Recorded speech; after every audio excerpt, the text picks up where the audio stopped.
ये वीडियो उन लोगों के लिए है जिन लोगों को पापड़ और पापड़ी में डिफरेंस नहीं खबर है।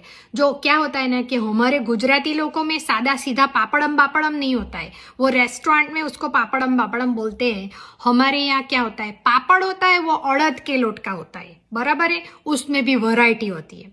उसमें क्या है, मरी वाला पापड़ होता है, लहसुन का होता है, सादा होता है, जीरा का होता है, फिर उसमें ढमटा भी होता है। ढमटा मतलब वलियारी और आई थिंक मग का होता है पापड़, वो सूरत बाजू वधारे चलाते ये लोग।